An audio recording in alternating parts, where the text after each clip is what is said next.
Hail and welcome back to Elder Futhark Divination 101. I realize it's been quite a while since I actually recorded and or uploaded something. The reason for this is that I actually moved halfway across the world. I am finally in the United States, as I mentioned a couple of videos ago that I would be migrating, and so here I am. I am finally a bit, settled down. Finally got my stuff together. I'm back in college for the first time in about 8 years. So, I've been really busy with a lot of stuff, a lot of things going on. So yeah, my apologies for not uploading or anything, So yeah, we're just going to resume this video series. And well, it will hopefully be like before, that I'll just upload 1 or 2 videos every single week, at least 1 video, maybe 2. I am not quite sure. I would prefer to do 2 of them in 1 week, preferably somewhere in the middle of the week, and then somewhere in the earlier weekend, so like Saturday, something like that. But we'll see where we end up. No promises made, no promises, nothing given. I will do my best, and that is all that I can promise you. So bear with me. Today we are going to be discussing the 7th rune in the Elder Futhark, which is Gebo, or the Rune of Love and Forgiveness. Now, Gebo is the 7th rune, and that makes it the 7th rune in the first 8, and that means that it's the second to last rune in the first 8. So somewhere this upcoming week we will finish the first 8 and then move on to the second 8, which is pretty exciting, because this is a sort of initiation, I suppose, as you could say. It's moving on to a different level in the runic system. So yeah, I'm looking forward to hopefully educating you a little bit further on the runes, their meanings, stuff like that. So please, bear with me with this. And I hope that the music in the background is not bothering you. I'm trying something new. Instead of adding it in, in Video Maker, I'm just going to try and record this stuff, with the music in the background. If it's too annoying, I'll just change it around to the old method, like I used to do, just montage it into the Video Maker. The songs that I got playing are all just Rune songs, which I found very fitting, because they're all meditations on runes, and I think it's gorgeous music. So yeah. Anyway, so as I mentioned, Gebo, Rune of Love and Forgiveness. It is the 7th rune in the Elder Futhark, 7th rune in the first 8. The pronunciation, and as always I will add a little description, is Gebo. So basically you have the word G, and you add a little H in between the G and the A, and then you have the word Bo, and that's basically how you pronounce it. So this rune is associated with our letter G, obviously, such as in the word good or great. And this rune is associated with the gods Odin and the goddess Gefn, or it's another name for the goddess Freya. The astrological sign is Pisces, which is my own sign, so I am probably a bit biased here, but I can definitely see the correlation, because when I love someone, I fall in love very deeply. I am very committed to that person, and I know that most Pisces actually are that way. Whether it just be friends, whether it be lovers, whether it be family, we have a strong attachment to the people that we actually care about, which usually also tend to not be too many. So yeah, I can definitely see the correlation with this rune, because we tend to forgive easily. In my own case, this usually happens when somebody comes up and apologizes to me for their wrongdoings. So it is a rune that is very much associated with this sign, and I feel it absolutely fits in with my own sign. The associated element for this rune is air. Yeah, I mean, Pisces is a water sign, but apparently the associated element is air. So yeah, Gebo literally means gift, and as you may remember from the previous videos that I made for you, and we discussed, the whole principle of a gift for a gift, that it is pretty much the entire driving force in the whole Nordic, Germanic, belief system. That everything must be kept equal, everything must be paid in equal measure. So call it karma, whatever. But a gift for a gift is the red thread that runs through the entire belief system of the Nordic and Germanic beliefs. And so it is something that we will be discussing, very much in depth today, because I have actually held off on purpose for this very reason, because I knew that we would be discussing the gift for a gift principle much more in depth in this room. So that's why I did not actually go too much into it. So I suggest that you actually pay very close attention to this, because again, I have to restate that working with the runes is no joke. Especially not if you're going to get compensated in some way, shape, or form aside from knowledge and practice by it, by using these symbols for your magical purposes, for divination purposes, and you start to, for example, receive money for it. Sacrifice is something that we are going to be talking about today, because each and every single rune master or rune mistress, or those who work with runic magic, it is important that you understand the principle of giving a gift in order to receive the gift of the runes. And now many people are frightened by this, and as I mentioned in my very first video, this is good. Why is this good?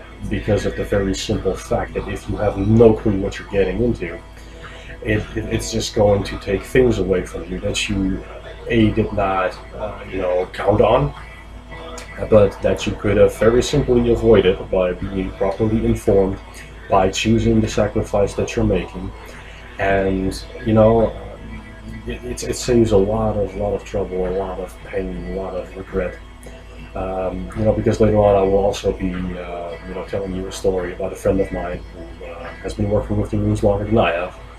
And she actually, paid the price because she was unaware of what it is that she was to sacrifice, or what she wanted to sacrifice. She didn't actually consciously make a sacrifice, and therefore the runes took something very precious from her, which is, as a trade-off, because she started charging money for it. But anyway, we'll get to that later. First, we will discuss the actual rune here. So yeah, like I said, Gebo, it means gift. Love is a gift. Forgiveness is a gift. They are probably both, the greatest gifts that one can give or receive. So it is a rune that is very, very important, not only in the spiritual aspect of having to give a gift for a gift, blah blah blah, but it's also very important in any and all interpersonal relationships. Whether it be again friends, family, love life, it doesn't matter what you apply it to, because if one party is obviously going to give more and the other is just receiving and they're not giving enough back, it's going to breed resentment. It's going to breed disappointment at the very least. So I feel that it is a very powerful rune. I feel it is a very special rune to me as well, not just because it's associated with the sign that I belong to, but it's just a very nice, beautiful rune that illustrates the entire belief system so adequately, and it also illustrates how the universe works, you know, because everything has to come from somewhere. So if you have a gift that you give, you are giving something of yourself, but you can be sure that you are going to receive something in return for it, which is a very nice thought. And, you know, on the other hand, if you're going to receive something, you better give something in return, because it's the proper thing to do. That's how it works. It's not just, it's just not honorable, and it's just not moral to, you know, receive and receive. For example, I mean, I had some problems with my student loans going on here, because, you know, I understood from what they had told me back in Holland that they were going to pay me my student loans for the very first time at the end of the first month that I attended college, which is literally what they told me on the phone. So my college started in mid-June, and you can probably you know, feel this coming, but they did not pay me my student loans at the end of this at the end of last month, at the end of June. So what they apparently meant was the very first month that I actually completed an entire month. And that was something that was not made clear to me. So what happened is I have a whole bunch of friends who donated all sorts of stuff to me, and I am super grateful to you guys if you're watching this. You know, Leah, Caroline, Shelly, thank you all so much. I really appreciate it from the bottom of my heart, and I will obviously do my very best to you know, pay you back in adequate measure. You know, so again, thank you so much. Anyway, so yeah, Gebo is associated with the kiss, which is obviously a sign of affection. And I have my window open because it is very warm here. You know, so excuse the noise from the road that is right outside the house that I live in. So yeah. Anyway, other meanings that you can derive from Gebo would include, you know, partnership, and again, this can be, you know, a business partnership. This can be a love partnership. We can talk about talents, skills, abilities, and, you know, interestingly enough, we call people who have certain talents or certain particular areas where they excel in, we call them gifted. And Gebo means gift, you know, so it's actually clear. We see that the connection is actually very clear here. You know, it is, it basically represents positivity and love and friendship. It represents the giving and again the receiving of gifts, honing one's skills, discovering skills. You know, it can make you aware that you have skills in the situation that you're inquiring about, that you need to uncover, talents that you need to uncover. It can indicate that one needs to show compassion, you know, that sort of thing. It represents our connection to other human beings, to other species, animals, pets. It represents our connection to the ancestors, to the gods, to you know, to the universe, or the Great Spirit, if you will. You know, or, you know, just the spirit world in general, pretty much. You know, because always must we keep in mind that, you know, the things that we give or receive are paid in kind, and that's something I really want to just, you know, hit home, and that's why I'm repeating it so much, because it is a very important principle. And if you are going to be working with runes, and if you're going to, you know, even if you're just, you know, somebody who's interested in the Nordic / Germanic traditions, this is again something that actually any and all belief systems have this concept in some way, shape, or form. I mean, for example, you have the concept of karma. What you put out is what you get back, you know. So I mean, it's really not something that is just related to you know, this particular tradition that we are you know, honoring. Anyway, so you know, it is. Basically, do good unto others, and good will be visited upon you. It may not even be, you know, right away. It may not even be noticeable, but in some way, shape, or form, you're going to be paid back in kind with what you put out. So if you're going to be a jackass to people, you know, you can expect the gift of jackassery to be paid back upon you. I mean, okay, that's probably not even a word here. Anyway, so you know. when you offer a gift to somebody, and this somebody now has the choice of refusing or accepting. Now, depending on what they choose, they are now either indebted to you or they are not indebted to you. And perhaps we should not look at it as a sort of being, as a sort of debt, but on the other hand, I feel that actually is a word that properly illustrates the whole concept of this.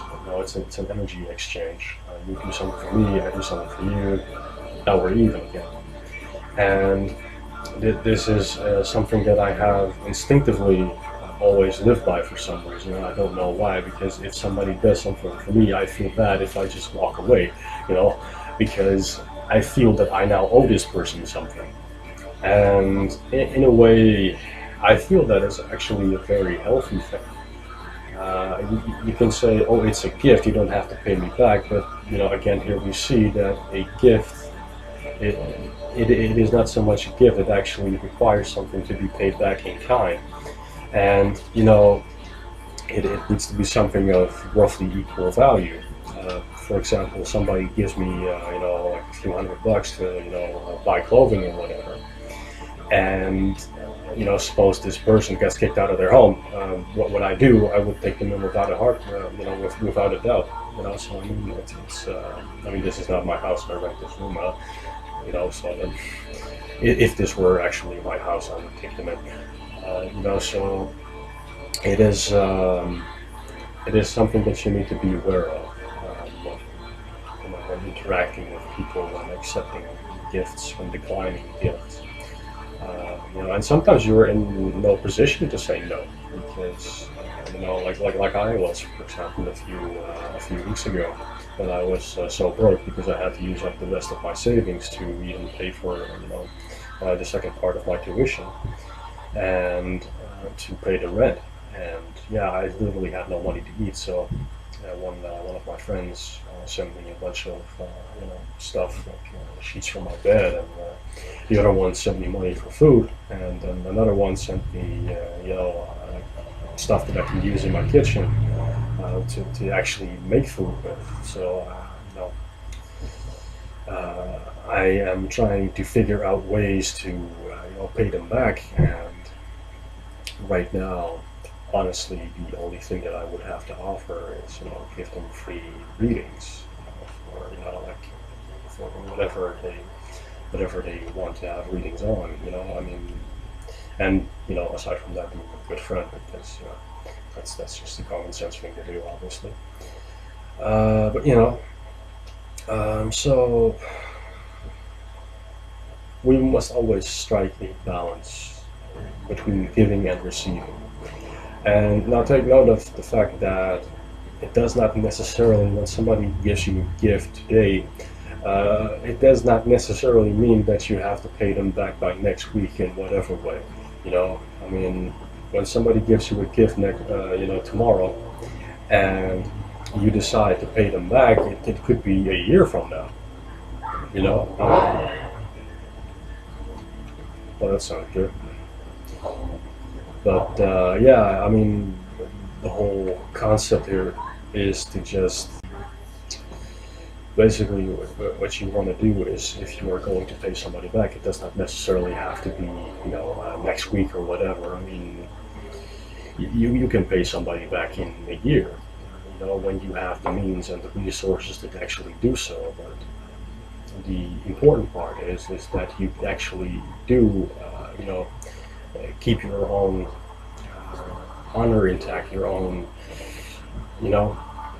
that you balance things out, because having a debt, your parents probably taught you that, being indebted is never a good thing, regardless of whether the actual person is a good friend or not. But aside from that, giving gifts, receiving gifts, it is also a way to strengthen bonds. It is a way to strengthen a bond between family members, between friends, between spouses, business associates even, I believe there's countries where it's actually customary where you go into a meeting and you actually give them, give the other party something sort of a gift to show them your respect. So I think that actually adequately describes the general traits of Gebo. And now, before I continue, you may have noticed that Gebo is an X, and also notice how I mentioned before that Gebo is also associated with the kiss, which is a sign of affection. Now, you notice when you have like a girlfriend or a boyfriend and you text them and you type like XXX, like kiss kiss kiss, like you do that with X. It's actually pretty funny. But Gebo, because it's the 7th rune, it's very likely that this is where our superstition of the lucky number 7 that you will find in those gambling slots, slot machines, I believe they're called. That's very likely where it comes from. Because if this rune showed up in your rune reading, it's going to indicate luck. It's going to indicate good fortune coming your way. So yeah. Now another thing that I want to mention here is because we have had so far no runes that had the same meaning upside down as they do upright. Gebo is actually the first one that we run across in our actual discussion of the runes, of the individual runes, where it is actually the case that Gebo has no reverse, so there is no work state, quote unquote, being, which is again a very good thing, and it again attests to the positivity of the rune itself. So basically I will only have 2 sections for you today when it comes to the actual divination, which would be upright and converse. Now, some of you might wonder, how can an X be converse? Well, if you look at the shape of an X, the vertical line of an X, they're usually a little bit longer than the horizontal lines. So this is also how I paint or carve, depending on what material I create the runes with. I usually also make my Gebo runes a little bit longer vertically than I do horizontally. So if you are a person that feels that Gebo should not have a converse or reverse, this is completely fine, I suppose. I personally do use the converse method. I feel that it is an appropriate thing, and so it is completely up to you. I'll leave it completely up to you, but for the sake of completion, I will include the actual upright and converse meanings. So yeah, let's dive into it.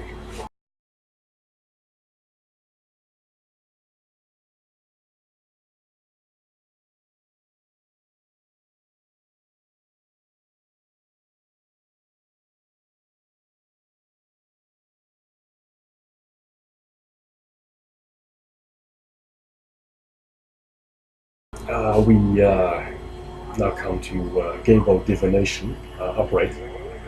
And the meaning of Gebo, as you can probably tell, it strongly depends on the actual question, because it depends on the querent, it depends on the intuition of the reader, circumstances that are being asked about, as all runes do, obviously. But for example, if you're being asked about the individual's love life, one can interpret it as a blooming love life, something that is going to be good, something that's going to bring a lot of love into the person's life. It can even indicate prospering finances or friendship, forgiveness from a wrong party that you're going to receive if you have done something wrong. If you're asking about how can I fix this, and this rune shows up upright, it will actually indicate that you will actually be forgiven by this person. If the challenge rune, it can actually, indicate that you have forgiving to do to another party that has in some way, shape, or form wronged you. So, upright Gebo may also indicate that one has talents that need uncovering because one is either not aware of them, or is aware of them, but is not yet, ready to fully develop them in some way, shape, or form. Maybe they've neglected it. So basically,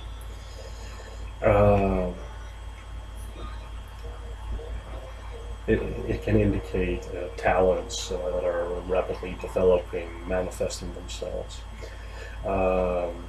It may also signal the arrival of a helpful gift or boon, financial aid of some kind, aid of any other kind, given by someone. If you're in a type position, it can literally indicate a lucky break, if you will. Because again, lucky number 7. So yeah, it is a herald of good fortune, pretty much in all respects, in all contexts. Except if it is the challenge rune, in which case it often tends to indicate that it is actually you that needs to do the forgiving. And I know that this is not easy. I think most people who've been wronged, and I think that's been pretty much everybody by now. I think that's been that's a relatable topic to everyone. So it's something that requires a lot of. I would even go so far as to say that it requires a lot of bravery to forgive somebody, because there's always the risk of them abusing your forgiveness and then doing it again. It's always a risk that you take. It's a risk that you take gladly, obviously. And by the way, I love this song, Helvig and Lord Rune. It's if you have never heard of it, please check it out. If you've seen the show Vikings, this was played at Ragnar's supposed burial in Paris, and it's a beautiful song. I mean, I don't even speak Norwegian, but I can kind of sing along with the lyrics, because I've just listened to this song so much. Right? Anyway, so yeah.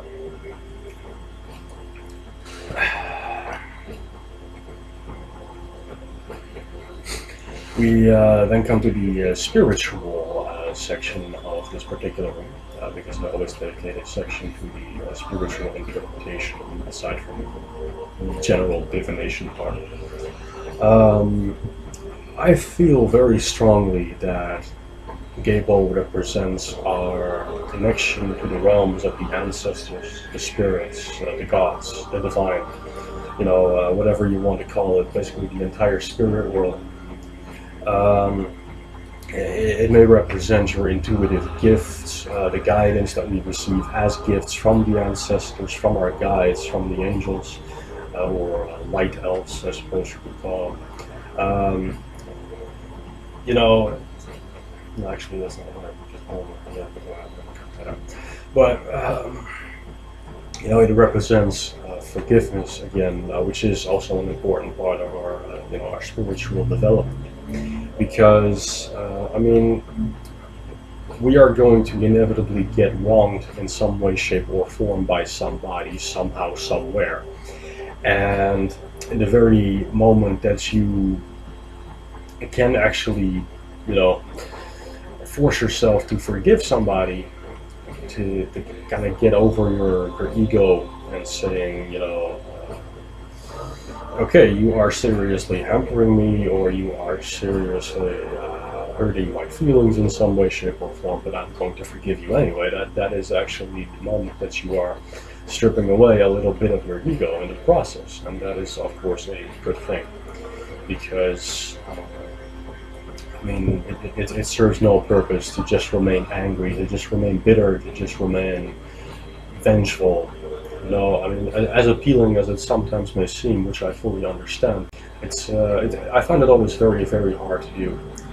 I will freely admit that. I find it very, very hard to forgive, and I know that a lot of you will probably be able to relate to that. And it's just something that is necessary, but it is so hard to do sometimes. But yeah, you know, I mean, it makes you more powerful when you can actually do it, because now you are rising above the little petty ego squabbles. You are rising above the petty little, you know, conflicts. It's something that is required of us as individuals, but also as spiritual entities to, you know, rise above, because we are all connected, and therefore, if we start feeling negatively towards another human being because of their negative actions towards us, we are actually, you know, just putting more negativity out there, and it is again a whole vicious cycle. And more negativity breeds more negativity, and so on and so forth, until somebody somewhere finally decides to break that link, to break that chain, and starts being positive.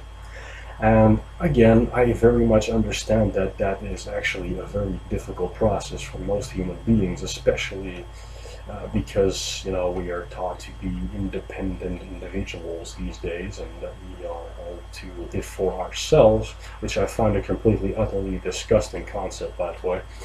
But I mean, it is very strange to me, because I have sat in mostly isolation for about 8 years, in the past 8 years of my life. You know, during my shamanic illness, I just had no contact with the outside world for 2 years. I literally did not leave my house. I sat in quasi-isolation for another 6, which means that I left my house for about once a week to go to therapy, and I talked to a psychologist, and I talked to some people online, and I got a few girlfriends here and there over, you know, the internet dating, and that was literally who I would, of course, also see in real life, but you know, that was literally the entire degree of contact that I had with the outside world. So I mean, it is so strange to me to actually be back in college, and not only just, you know, like in Holland, but in a completely different part of the world. So it may just be also a part of culture shock, I suppose. But I feel that people are, you know, they should be a little bit more engaged with one another in the positive sense. I feel that there is something missing in the communication between a lot of people. There is no genuine bonding, in the sense that there is no love towards other human beings involved. You know, and I'm just talking about, you know, friendship, love kind of thing. Seeing each other as family, you know, the human family. And I feel that it's just, I can't really put my finger on it, but I feel that just something is missing in the way people interact with each other. There is a void in how people socialize. And I hope that this actually does change the more people become aware of the effect that we as human beings have on our world, on our, you know, on our surroundings. I mean, it starts with a little ripple. You know, it's like when you cast a stone in a pond, and that ripple spreads out across the entire pond eventually.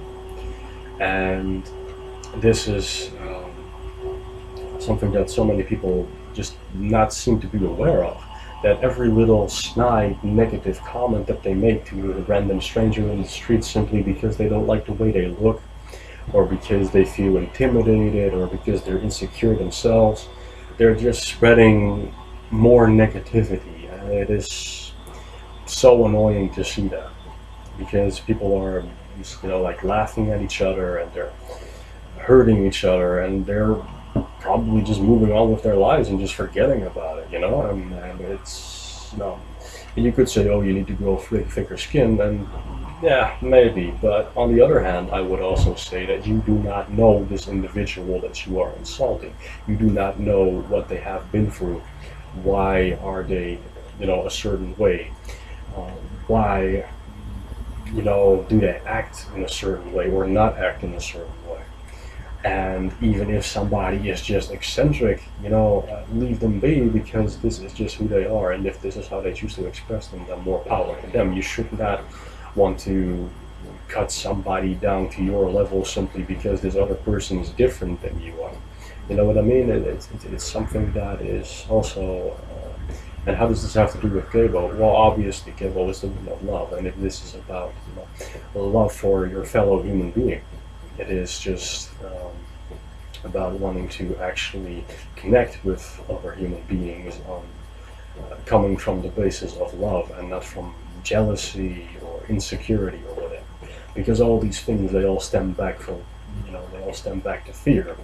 Fear of you yourself not being good enough, fear of you yourself being inadequate and therefore feeling the need to put others down so that you can drag them down to your level. It is, it is a very sad thing to witness that and to experience that. It's just so strange to me, because I have to admit that the last time that I was in college, which would be when I was 18, I'm 26 now, so that would be 8 years ago, the world has changed. And this may sound very, very strange, very stupid coming from a 26-year-old guy, but again, I did not go outside much. I just sat in my house and just was suffering from my illness because I didn't know what was going on, and because no matter how hard I tried to treat it, it just didn't go away. But so I mean, it's an observation that I make as an individual that has been separated from society for a long time. Things don't seem to go as smoothly as they did 8 years ago, and of course, again, this is probably also part of culture shock, because this is a different country than where I come from, obviously. So I might not be too accustomed to the way people interact with each other here, or in some cases don't interact with each other. But I mean, I hope that I will have more positive experiences in the near future. So, I mean, I'm not just saying this because this is just bothering me on a personal level, which, it actually is, which is why I'm including it here, but because I also feel it is very, very much related to this particular room, and especially to the spiritual context, because I thought it was a good opportunity to relate my experiences, and then, to show that this rune also applies to our interactions with each other from a spiritual perspective, and how we treat others, because we are all connected, because every action that we take sends a ripple out across the pond, and we can affect other human beings even by not being physically present here.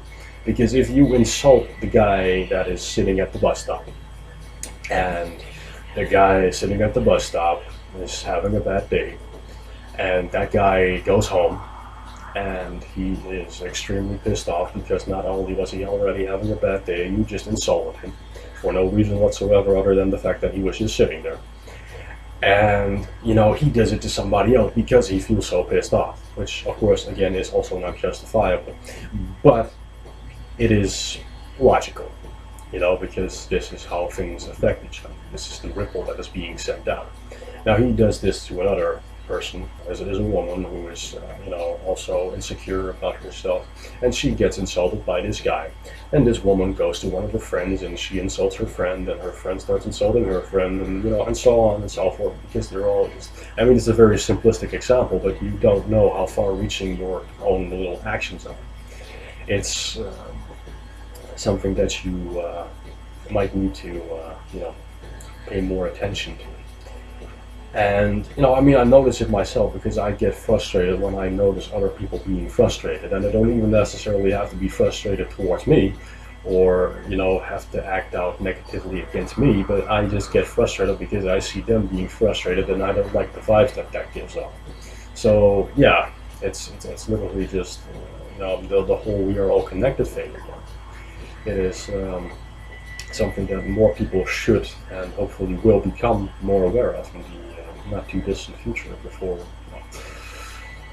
things go even further downhill with society as a whole. And I'm not just speaking about society here in the United States, because I also noticed it in Holland and other countries that I visited, obviously.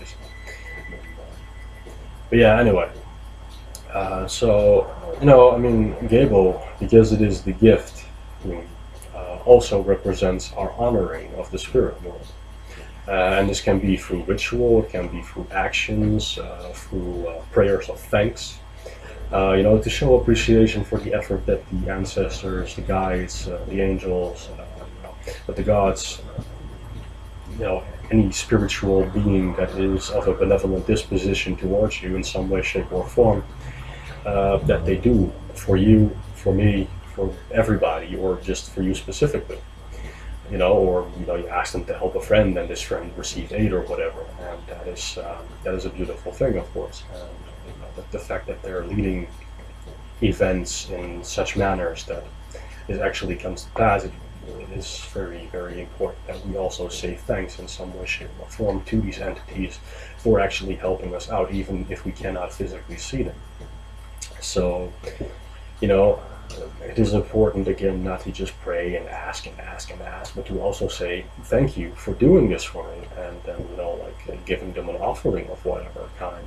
And this can be as simple as burning incense, or it can be, what I sometimes do is, when I thank my ancestors, is when I know where to buy meat here, I would, just pour a little bit of meat and then put it on an altar, and just, say, this is for you, and so that's basically ways that you can. And then I would obviously not drink it. I would just throw it away because it's not for me. So it is something that you might pay a bit more thought to if you find yourself neglecting that part of your spirituality, not just to ask and not just being a good person, but to also help I should say, honor and show thanks and appreciation towards the spirit world, because this is obviously the whole purpose of many a shamanic, religious, or otherwise spiritual ritual the world over.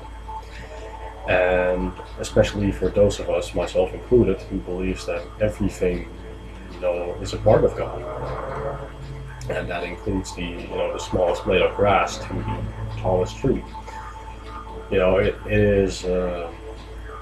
It is very important that you honor and respect everything around you, and that does not necessarily mean that you cannot be angry over something, because in some cases anger may actually be justified. But it is also important that once things are sorted out, that you actually do forgive this individual for Anyway, the point I'm trying to make here is, at least be respectful to everything and everyone, and that includes nature, that includes animals, that includes human beings, that includes spirits, and any and all things. I mean, I deal with negative entities. That's my particular area, but and protection from them. But I have, on occasion, because I was so fed up with the way some of them were behaving, I have actually, started calling them names and stuff like that. I am actually now realizing that this is just serving as more fuel for their negative vibration. It is, the best way to handle these entities is to just, forgive them for what they're doing, because 9 times out of 10, they are just doing what they are doing because it's in their present nature to do the things that they do, which in any context is completely wrong, but, respect is always as forgiveness and love is always something that we need to wield. And I'm not saying this just as a lesson to you, but also as a lesson to myself, because it is something I have problems with, because I'm more of a, more of an individual that goes gets pissed off when stuff like that happens, and have negative entities that are just being completely well, scumbags basically in whatever way. So I get pissed off at them. I start calling them names, and that's obviously something that's not. But that is happening from my rage, from my anger, and it is not the right kind of rage. So, I mean, because that's not to say, just be love and light, because as we discussed before, a balance must be struck in everything. Where there is darkness, there is light. Where there is light, there is darkness. That is a necessity of life. It is, how we grow, which is something that we discussed when we talked about the Rune house. And we will be talking about stuff like that, the runes Hagalas and Naudis, for example. It's something we will come back on a few times. Because Hagalas is the rune of disruption, and Naudis is the rune of necessity. And, so basically, I am not saying try to be one of those love and light people that talk with fake angel voices and all that stuff, because it's unrealistic. It's not human nature to be completely free of negative emotions or negativity. Now, I'm not advocating that you should actively engage or encourage it. In fact, it is there to be overcome. But on the other hand, you should also feel what you feel, and you should have the right to express what you feel. But do not do this in a way that actively hurts other beings. And I do not say human beings, because I'm saying beings. Whether this be spirits, whether this be humans, whether this be animals, whether this be, the tree that you just kicked in anger, because, trees have feelings too, I firmly believe. So, it's something that is obviously an important part of, this rune, because it is love, it is forgiveness towards everything. And, more directly related to the runes themselves, this rune and the gift for a gift principle, and this is what I was talking about earlier that I want to include as a warning to all of you, whether it be in the Virtual Mystics group on Facebook, or whether it be to my viewers on YouTube, or anybody else who may see this video somehow, some way, some shape, in some form. Sacrifice. I very firmly believe that the illustration, the story, maybe even the myth, if you will, of Odin, the All-Father, hanging himself from Yggdrasil, above the abyss,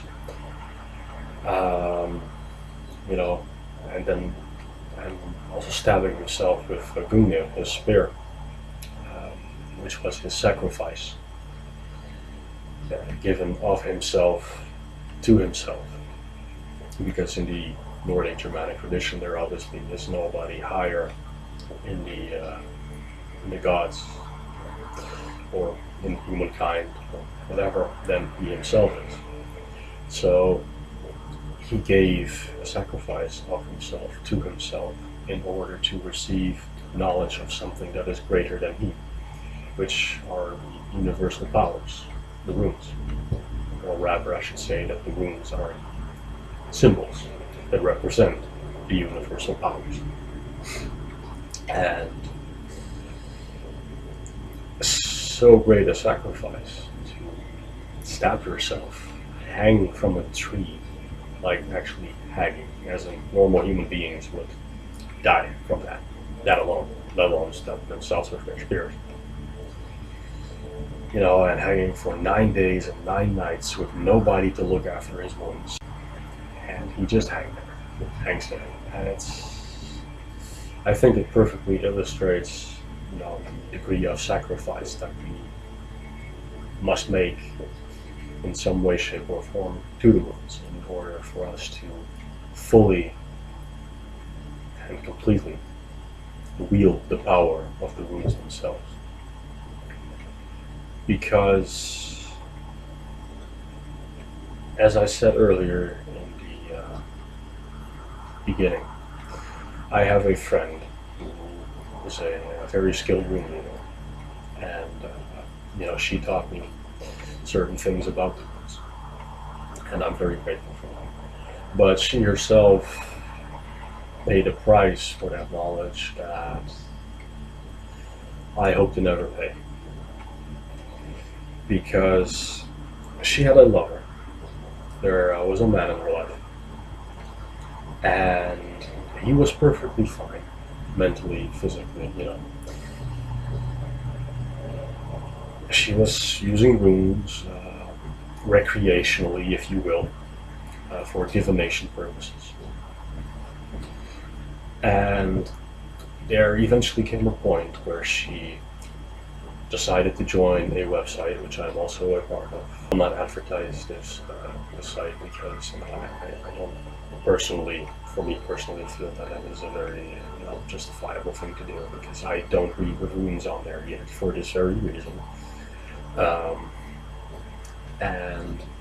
So eventually she joined this website and she started doing psychic readings on there with runes, with rune divination.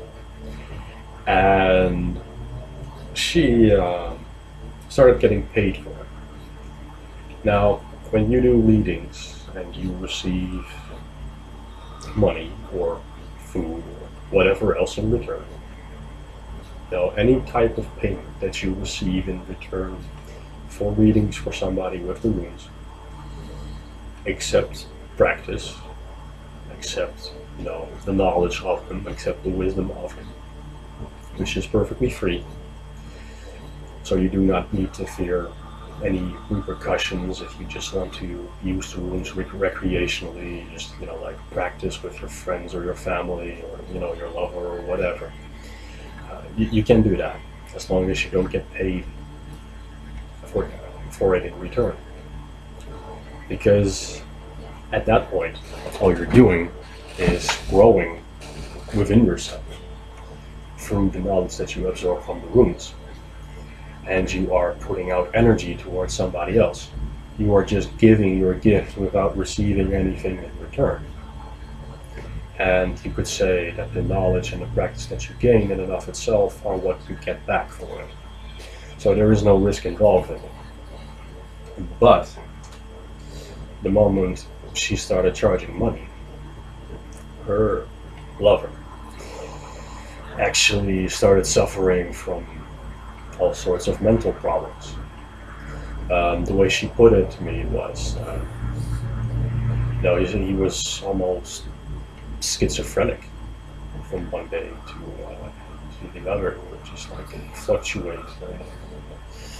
He would just, his health would decline, his mental health would decline massively and rapidly without explanation.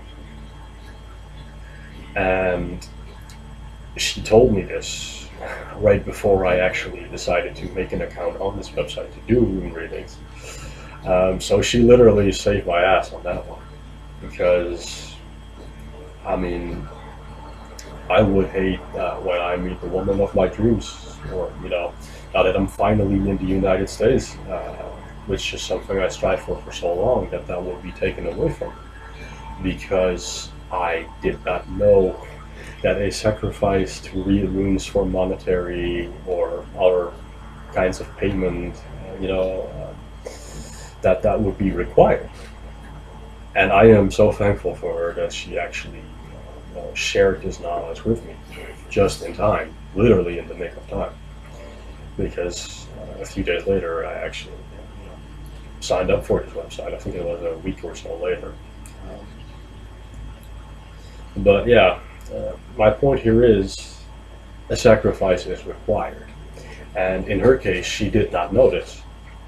And she learned this lesson too late, and the runes took something of value from her. And they do this at their discretion. And in other words, you have no say in this. If you go this route, if you just start reading runes and you start charging money for it, yeah, they choose, not you. So my very, very strong encouragement to any and all of you listening and watching that are actually actively seeking to become rune masters or rune mistresses, that you decide the terms of your sacrifice.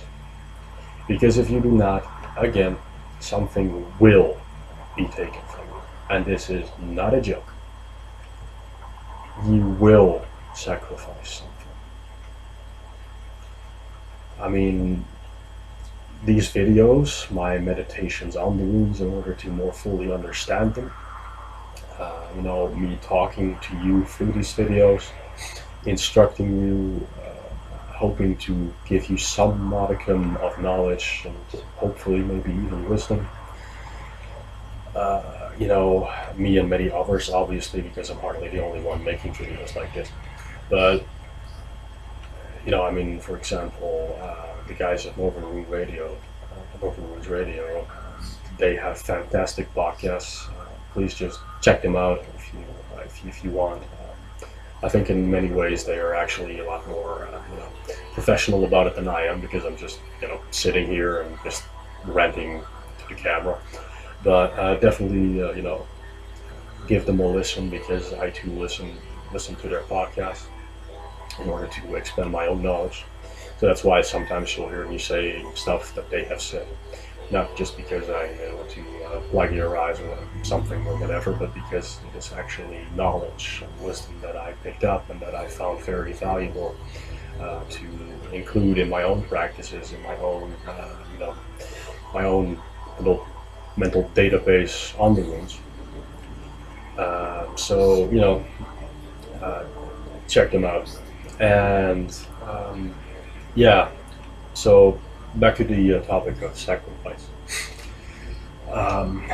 You yourself, the actual rune caster, for now we shall just not refer to ourselves as rune casters, rune users. It's probably a more neutral term, rune users. So yeah, you as a rune user, you would do well to dictate the terms of your sacrifice. And now, like I said, this educational video making that I do, the 101 series that you're watching right now, or listening to right now, whatever the case may be, you know, this is part of my sacrifice. The other part that you guys don't see is my meditations on it, and actually, you know, writing, you know, the scripts for these videos, and just putting my time and effort into it, and putting as much knowledge and interpretations as I can on each individual rune into it, and as a result also expanding my own knowledge by, again, for example, listening to other people's podcasts on what they have to offer in terms of knowledge and wisdom when it comes to the runes. So, and you know, the whole premise is that you sacrifice something, and it does not necessarily have to mean that you sacrifice your soulmate, because that would be, you know, nobody would read runes if it was generally known that this was the sacrifice you have to make. Nobody would use them, period. Because, you know, I mean, I would rather be happy with the woman of my dreams than use runes. And that sounds, you know, maybe a bit exaggerated, but that is my personal feeling, the way I feel on the matter. But anyway, so that's why I make sacrifices like this. That's why I sacrifice my time, my energy, my effort, even though I'm busy as hell with college. But, you know, I feel it is important to just sit here and, you know, fulfill my promise, my oath, if you will, that I would fulfill this sacrifice to the runes. You know, to meditate, to increase, and to also give other people knowledge, spread awareness on them. That's another thing that I'm, you know, doing. I give rune readings in the group that I originally started making these videos for. That is also part of my commitment. And I do these readings for free, obviously, because I get the practice from it, but I get nothing in return. So it is something that I absolutely must do if I ever want to, use the runes professionally. If I want to use them without, fear of something happening to me or my loved ones, which is, I actually fully respect the rune's power to my current understanding. And what I mean by that is I respect the runes as much as my understanding of them allows. And I feel that this is the proper attitude that one needs to have. So when I say that I would rather spend the rest of my life with the woman of my dreams than that I would read runes, I am not saying that out of any amount of disrespect to the gods or to the runes. I am very simply saying that because if that was the sacrifice required to give the former up for the latter, I would not wish to make that sacrifice. So, think very carefully on what it is that you want to sacrifice, because I personally am not willing to make a sacrifice that big. So I would not want to go back to Holland because the runes decided that that was something that they had to take from me. I would not want to give up my soulmate, if you believe in that. I personally do. I would not want to give up the prospect of financial security. I would not want to give up the prospect of healthy living, of having a healthy body or sound mind, because I've already suffered through 8 years of shamanic madness, and that's fair enough for me. I've already gone through that stuff, and I would prefer not to come back there. So anyway, yeah, that's something that's just, I want you to really, really think about what it is that you sacrifice, what it is that you want to give to the runes in order for them to permit you to use their power. And whether this be through magic, through divination, and getting paid for it in that sense, obviously, because so that is something, again, I really, really, really want you to think about. Do not take this lightly, because you will find accounts of people who have made the same mistake as my friend made, and all of them probably regretted it in some way, shape, or form, because had they been informed, it would have been completely unnecessary to make the sacrifice in the first place. It is kind of like walking into a burning building with blindfolds on. You're completely unaware that the building is burning, but you're walking in anyway because you heard that there's something of value there. And then when you realize that the building is actually on fire, and you do find the valuables, you do find the valuables, but you're probably going to get burned by the flames, which are going to disfigure you in some way, shape, or form.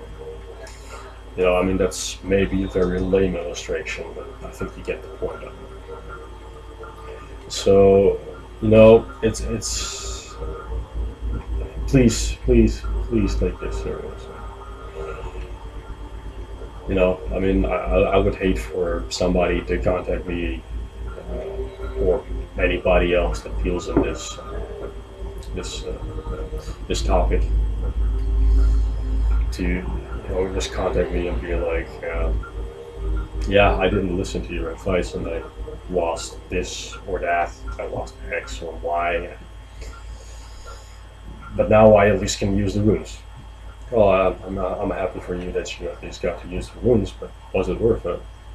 So.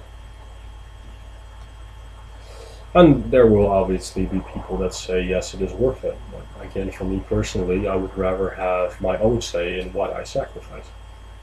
Which is also, again, very you know, very nicely illustrated by Odin's sacrifice, because Odin willingly sacrificed the things that he did. At the will of Urd, he cut out his own eye, and he could have just walked away, but he didn't. So he cut out his eye and he threw it in the well, and he was allowed to drink from the mead of poetry, or the mead of inspiration, depending on what translation you use. And he willingly stabbed himself with his spear and willingly hung himself from the tree. So, I mean, we are not Odin, we would die if we did that. But, so, you know, I mean, it goes a fair way to illustrate the amount of sacrifice that can be involved.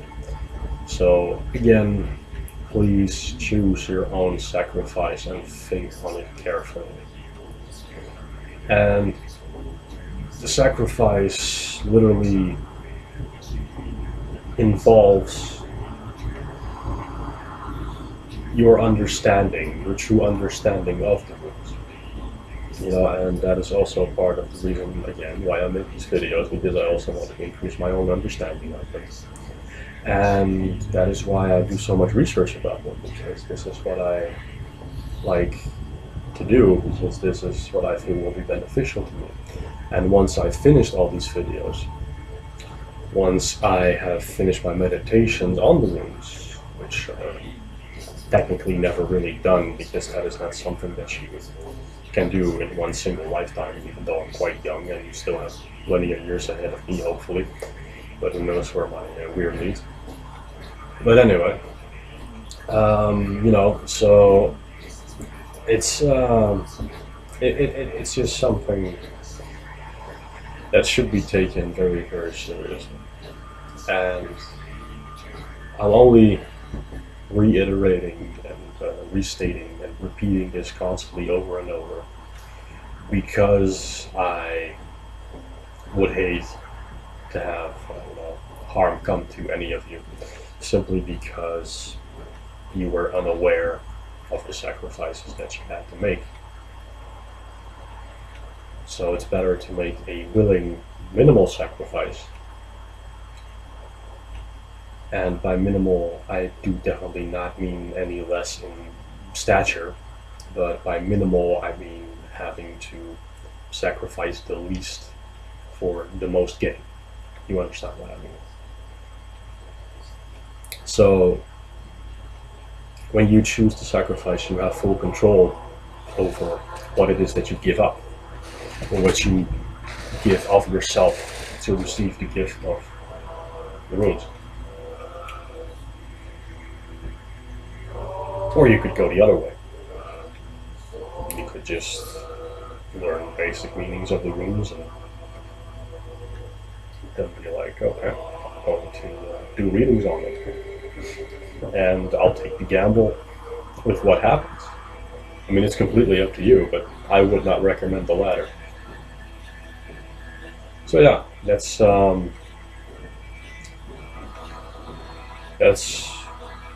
the warning that I wanted to include with this particular rune, because it embodies a gift for a gift. And I hope that you actually will heed this warning, and that you all will, develop your own method of sacrificing. And I hope that that method of sacrificing will bring you the most fortune for the least amount of pain or effort or sacrifice. So yeah, having gotten that out of the way, I would like to continue our divination part.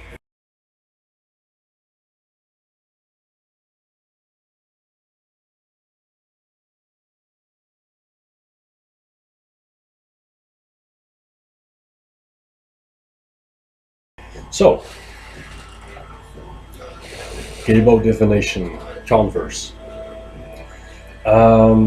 Gebo in converse might actually be a warning that one, I have to think again about romance if that is the specific thing that you were asking about.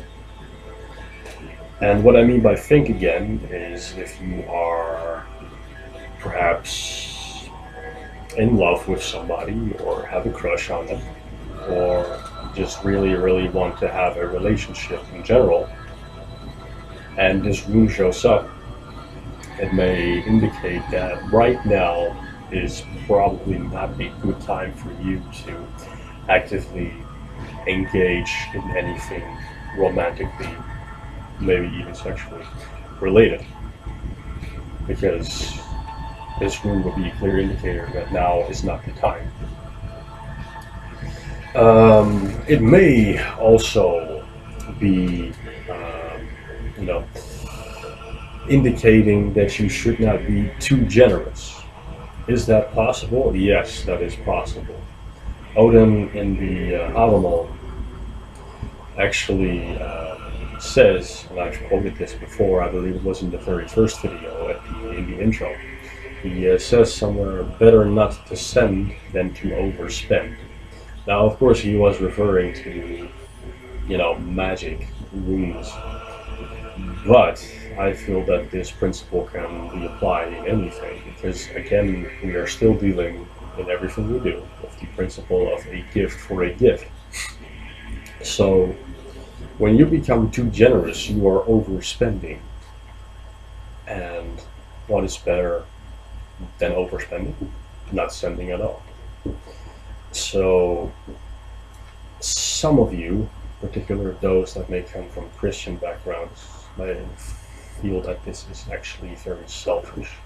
Now, I myself have a few years in my life where I was a Christian, so I do understand the concept, and at first I had some difficulty with it.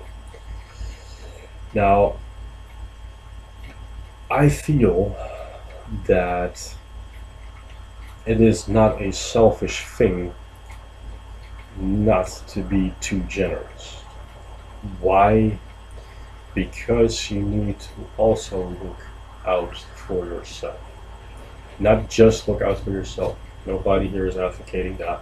Nobody's saying that you need to be a selfish arse. But quite simply put, if you are giving too much of yourself to other people and you are never thinking about yourself, never thinking about your own well-being, about what you want, you can be as generous an individual as possible, but you are not going to be happy. And if you are not happy, where will you find the energy to actually give to somebody else? Because if you are happy, you will have more than enough energy to spend on other people and on yourself. Everything is in equilibrium, everything is balanced, everything is giving and receiving. So it is a very important thing not to overspend. The other meaning that Converse Gebo has may actually be, you know, personal animosity, as the Runemaker.com website puts it. And it may particularly be between partners. And by partners, I mean lovers. But it may also be between business partners. It may also be between friends or family. And because Gebo is the rune of love and forgiveness, I feel that it is, in that sense, also a warning that there are certain ties that you have to somebody that are under strain of some kind because of their actions. Your actions doesn't even really matter, because again, the whole giving and receiving, everything we do has an effect on everything around us. Everything we not do has an effect on everything around us. So if you feel that there are unresolved issues, I know I have a few unresolved issues with a few people at this very moment. And they ironically have directly to do with this very topic, the runes. But, you know, you would do well to, whether you are right or wrong, or both, or neither, you would do well to, you know, keep up relations with this particular individual and perhaps, you know, say sorry or apologize, or, you know, it's perfectly fine if you're willing to not compromise on your point of view for the very sake of the fact that it may be so important to you that you are unable to compromise. There is nothing wrong with that. Why is there nothing wrong with that? Because if you so strongly believe in something, and you are actually very, very convicted, very convinced that this is what you must do, or this is how you must act, then that is your full right as an individual. Not only that, it is also an honorable thing to stand up for your beliefs. However, that does not mean that the actual interpersonal relationship between you and the individual that you are having difficulties with over perhaps that personal belief, it should not be affected by the disagreement itself.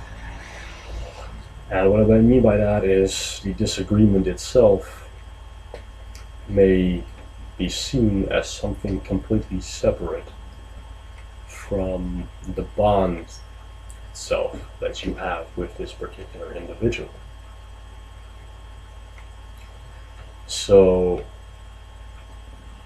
when you are fighting with somebody over a disagreement, oftentimes the way it goes is that it starts affecting everything. Because you become angry, they become angry, you become angrier, they become angrier, and so on and so forth. And once again, everything is connected. Everything we put out, we receive in return, and everything goes in circles. But I know everything evolves or devolves, and it eventually always reaches the starting point.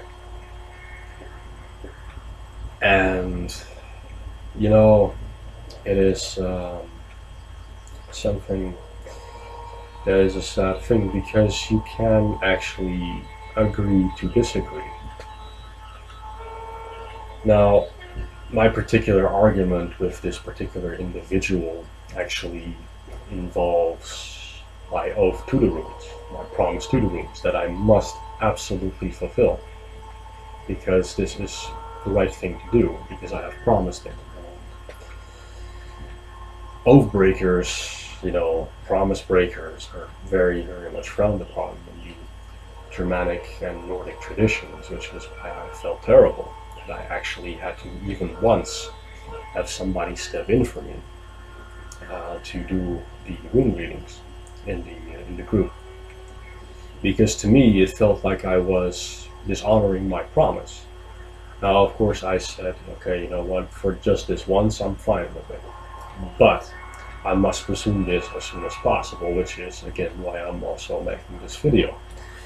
So, you know, it is something that is very dear to my heart, because it is very important to me. And I have a lot riding on it, because, again, I don't want the runes to take something from me by their discretion, because I want to be the one that decides how I do it and what I do, or what I do and how I do it. But this particular individual was not very cooperative.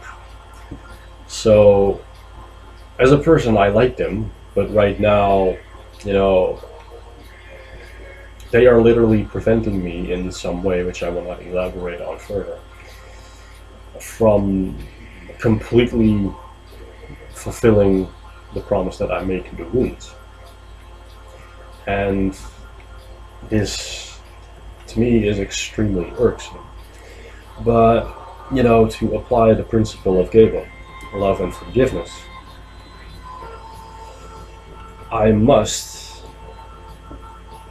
you know, and want to, because I really don't like being angry at people, you know, to just move past this particular, you know, thing. I am doing my best to not let it affect the way I view them as an individual, because I know that to them they are simply doing what is right in their eyes.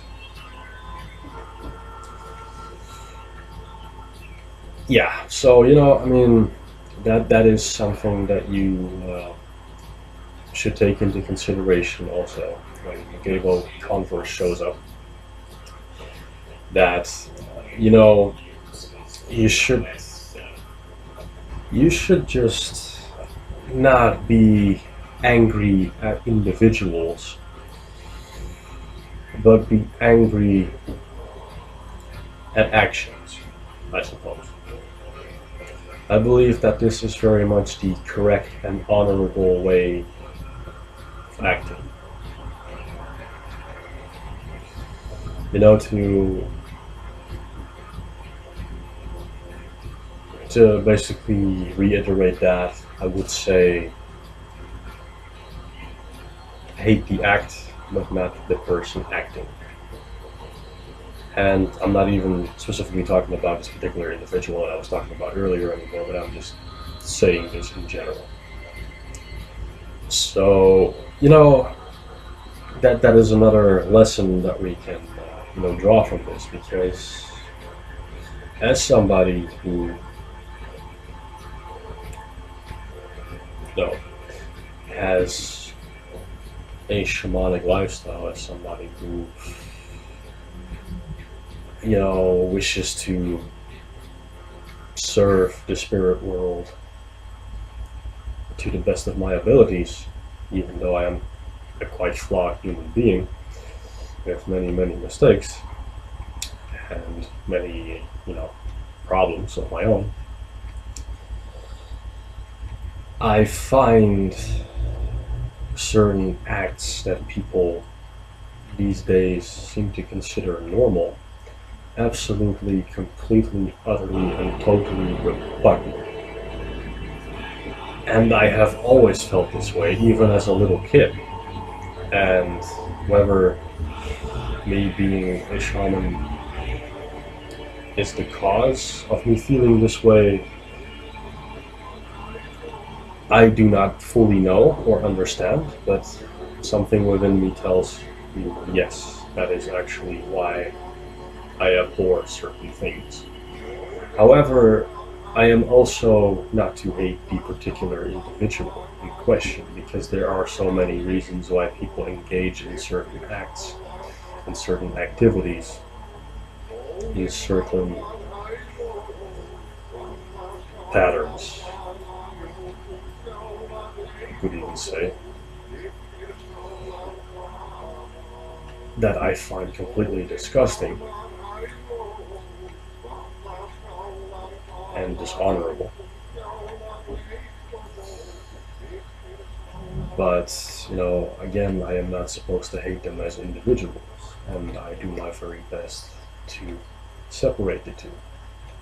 And I think that this is a very good lesson that Gebo has to teach us, because this rune is, again, the rune of love and forgiveness.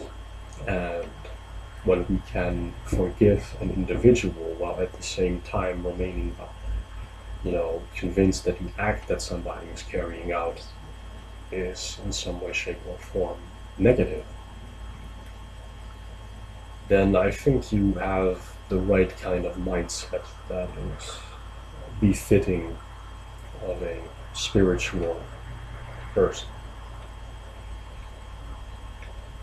And I am by no means saying that that is easy, regardless of what I call myself, whether I call myself just, Villain, which is my name, the human being that I currently am in this incarnation, or whether I call myself a shaman, which is my role, which is also what I am.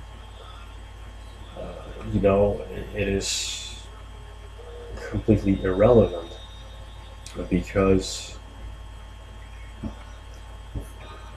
there are certain actions that are just not right in the eyes of the universe, I suppose you could say. And to forgive the individual for carrying out such actions. Notice that I'm not specifically naming any particular actions here.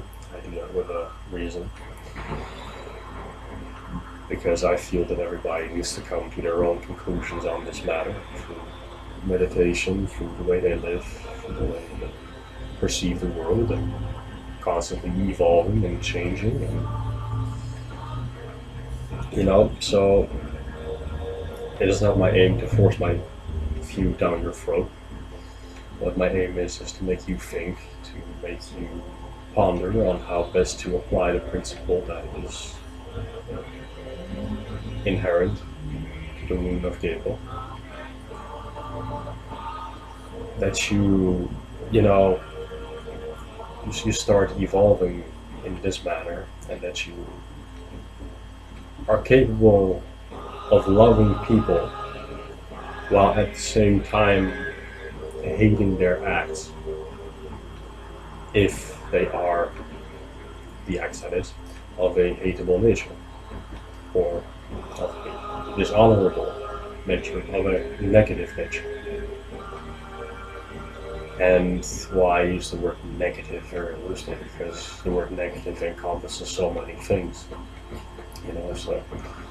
But anyway, that is something that Gebo converse may also be trying to tell you. That, this is something you may need to work on. Animosity towards another person. Think about why you feel the particular animosity towards this person, and then try to separate the reason for the animosity from your feelings towards the actual soul. So yeah, and other kinds of meanings to the converse Gebo may actually, again, being a imbalance in giving or receiving, as we've discussed. Better not to send than to overspend. So, it just drains your power if you actually choose to give more than you receive, because you are literally doing yourself a disservice. I mean, it's nice for the other person, obviously, but find a way to balance giving and receiving. This rune may be a indicator that this is something that you actually should be working on.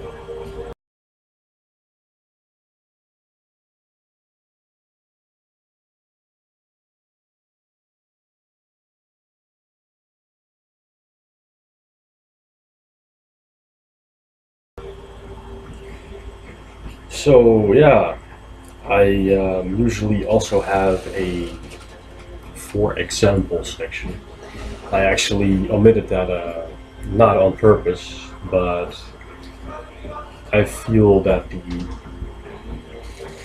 format that I've done it in this time, leaving that out, is actually very fitting to the Rune of Gebo, because most examples that I could give have already been given in my descriptions, you know? So it is something that I am going to leave out, and because they are already in the actual description that I have already given you on the actual room itself, of the spiritual meaning of this room. So yeah, I hope that that is going to be no problem to you, because I feel that the information that I've given you is more than adequate to draw your own conclusions on how and why and when one can expect to see Gebo show up in actual divination. And with that said, I do believe that I am done with this video. So yeah, I am leading a new life in a new country. It is very exciting, intimidating, and at the same time also very, there's a certain amount of homesickness involved, but to apply the principle of Gebo, learn to love this life that I am leading, that I am at the start of, I suppose. Because I worked so hard to get here, and and Helvigen just finished again. Well, I think that's a very proper ending to this video. Cattle die, kinsmen die, you yourself will die, but I know one thing that never dies, the judgment of a dead man's life. Hail to you.